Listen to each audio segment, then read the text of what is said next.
I thought I might go outside to video the introduction. I did it last week outside our son's house actually, and it's such a beautiful day again. I just thought I really need to talk to you outside, and I'm just walking from the house towards the east, and I thought I might have Mount Elephant as my backdrop. So here we are, just a couple of metres from the house, and that's the outlook to the east. Every direction you look is beautiful, actually. Welcome to episode 98 of On My Studio Table. We are going to do something very special for episode 100, and in the next video I'll tell you all about it.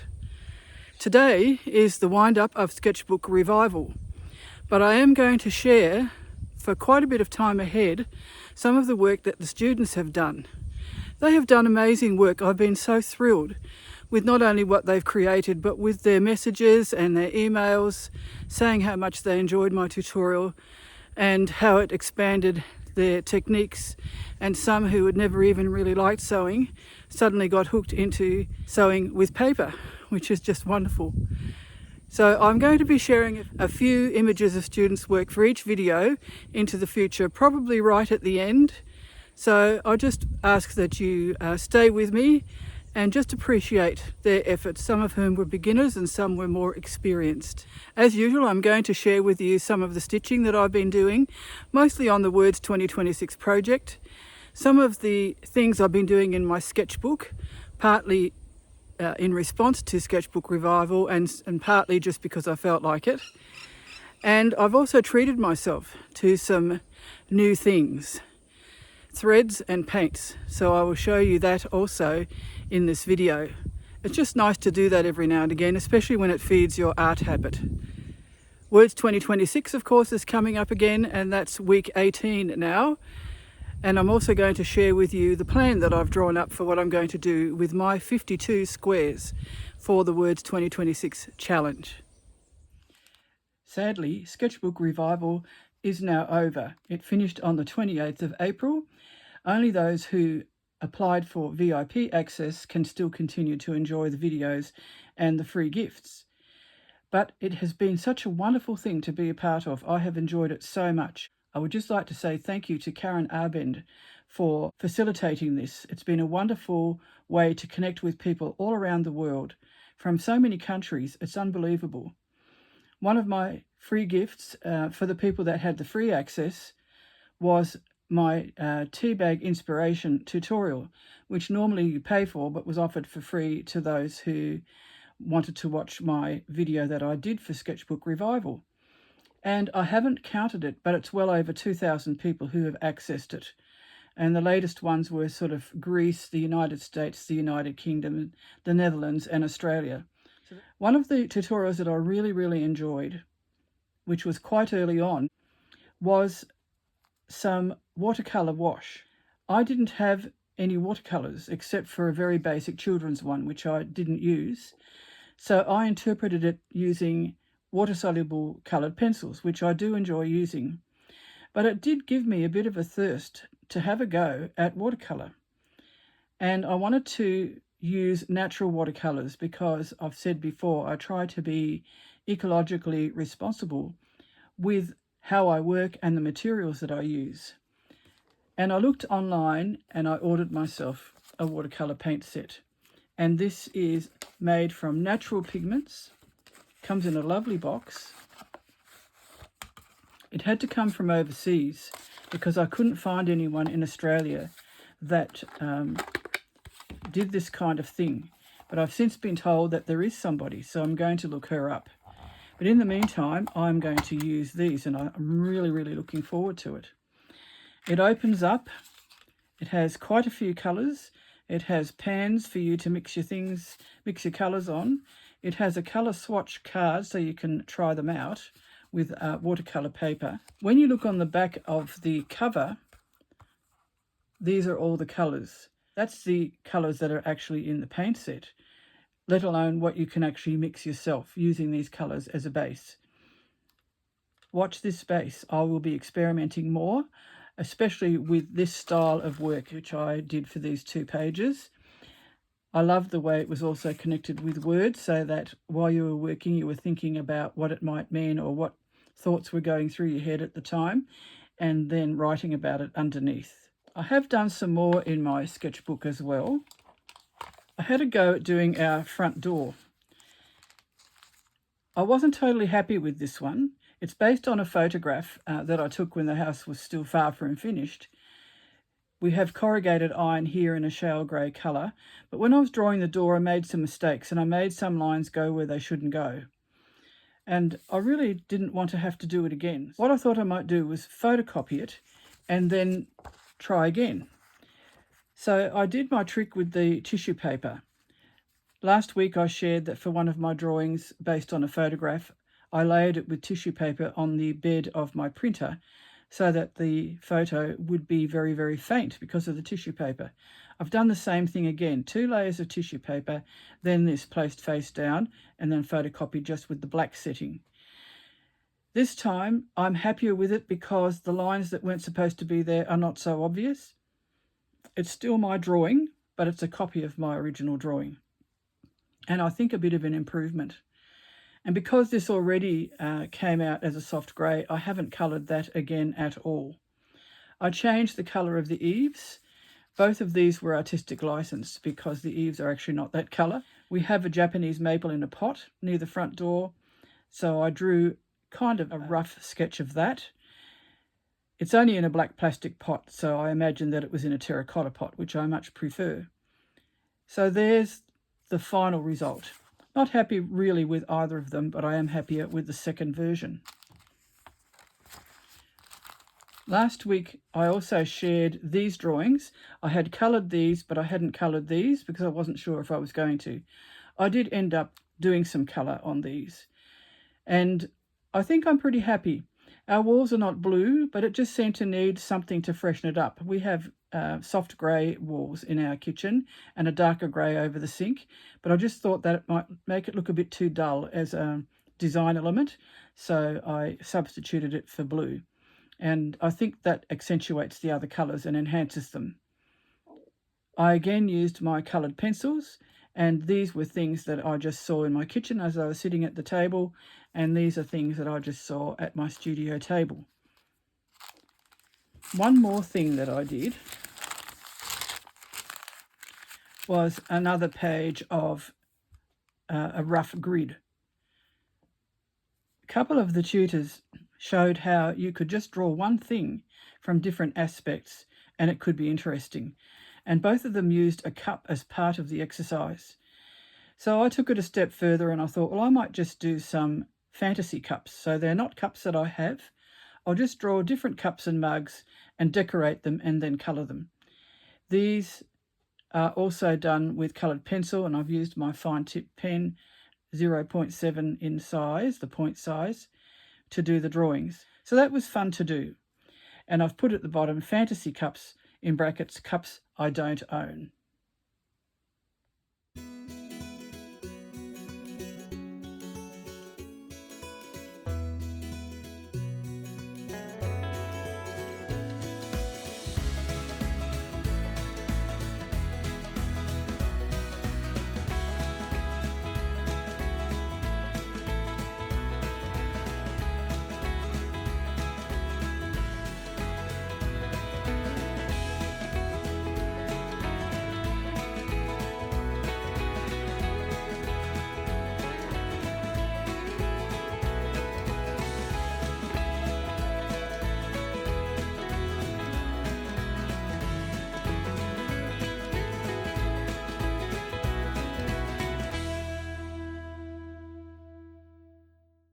This is what I've been working on over the last few days. I wanted to do a background for my square on the theme of bright from Words 2026. And I also wanted to use some of this because the purple crochet around the edge, or the mauve crochet around the edge, seems to go well with what I've chosen for the lampshade there. So I ended up deciding to coordinate those two things, and I collaged a background as well with various bits and pieces. I explained a bit about that in my last video and before that too, I think. And they're all naturally dyed fabrics except for this little piece here. that was a piece that was left over from my journal cover, so I'm just letting that peep through. When I laid this down, I thought I really probably would like to extend the rays from the light globe, or the light, into the rest of the block background. So that's what I did. That was the first thing that I did. And the next thing I did was to put some feather stitch in this area here. And I thought, well, I would like to balance that and do some on this side.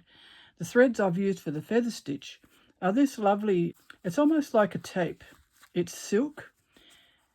You can separate it as well, but I think the threads would be very fine, so I don't think I would do that. But it did make a lovely stitch just here on top of this lovely eco-printed piece that was sent to me by one of my followers, and you can see her initials there. And then I used an eleganza pearl cotton, which has similar colours but has a touch of orange as well, and because this has orange here, I thought that went very well. So those were the two colours I used there and here. Then I decided, because there was light coming from this, I thought, what can I put for the light to illuminate? And I decided to use some of my buttons. I've got a collection of buttons. They're all sort of used buttons that I've got in a tin, and make them the centre of some flowers. And then I use this embroidery floss, 3 strands, to do the petals in a chain stitch, a detached chain stitch. Then I thought I really would like some texture in here behind the feather stitch. So I started doing some French knots, and I'm planning to trail them through there and maybe do some there as well. And I'm still thinking about whether they need to be on this side too. And that's in this cream pearl cotton, which I use a lot. It's still got its sticker in it. It's quite old. Somebody gave it to me, or I found it in a junk shop or something. It's a Rose brand, which is a Chinese brand. It's quite soft. It's not as firm as this one, but it's really nice to work with, so I've been using it a lot. Then I thought I would like to do some grasses down at the bottom here. And I did them this morning, but I'm not totally happy with them. I think I might use a different thread, because the green, the dark green, stands out too much, and then the other greens are fading away into the background. So I think I will take that out and use a different colour to this one. Not sure which one yet. Possibly one of my new threads. I have treated myself. Because I like eleganza threads so much, I decided to buy another box. These are what are called neutrals, and they're really good for contrasting with other things, especially if you have some brighter colours and you want something a bit more muted to go with it. But maybe I could use one of these for the grasses. So I'm not sure. I have some other greens that I like to use as well. For example, this green here, although I would like it to contrast, I think. Maybe a paler shade. I'm not really sure. I have used one of these. I've used this grey, which is really a lovely thread to work with, as I've mentioned several times.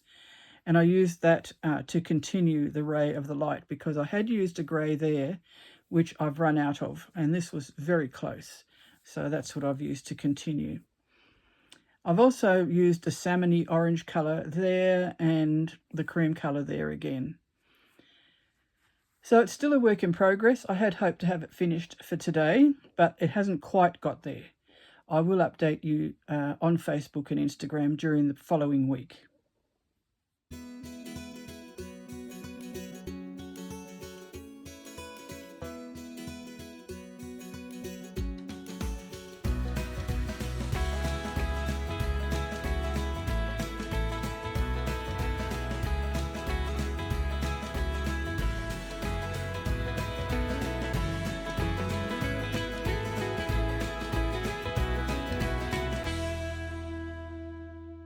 Last week's word for Words 2026 was surprise.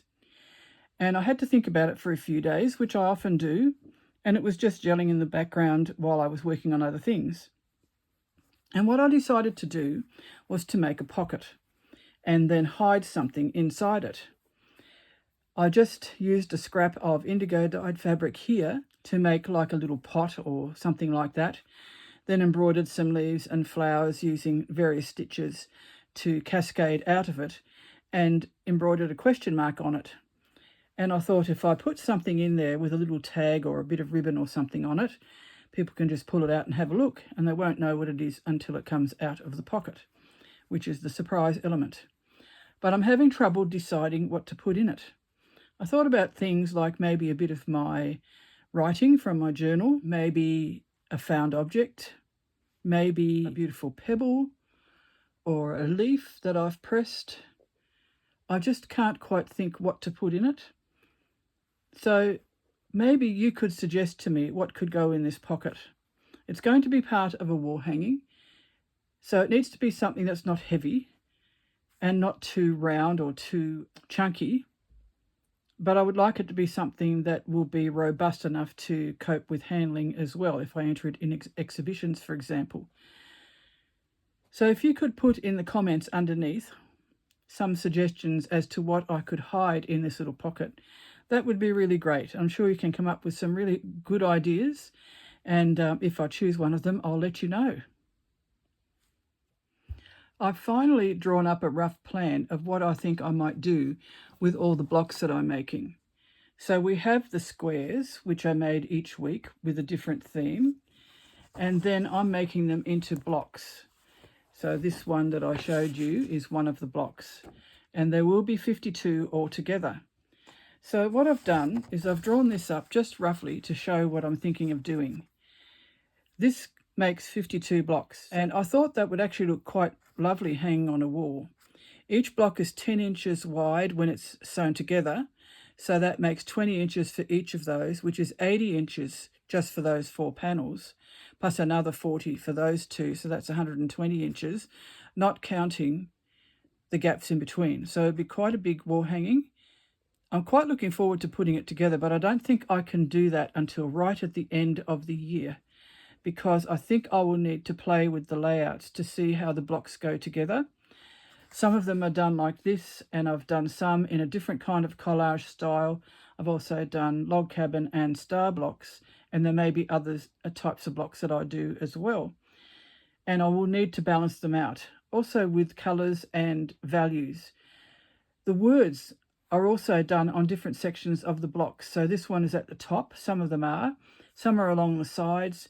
There are some along the bottom. So I'll need to look at how that works together as well. I think that will be fun to do, and I really would love to play with them now, but I really can't because I've got 13 blocks so far, which is more than enough for one of these panels. But if I sewed them together, I might find that they don't work with the others, so I may need to scatter them through, for example. But that's my plan anyway. I'm really looking forward to seeing how it all evolves.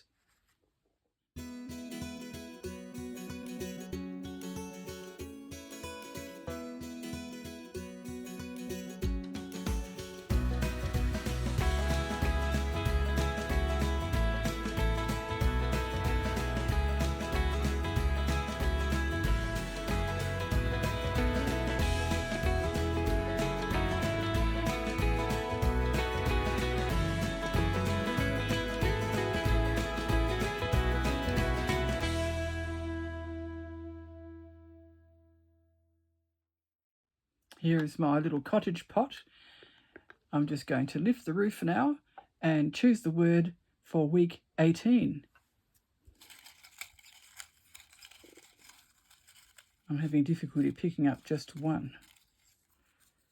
I think I've got one.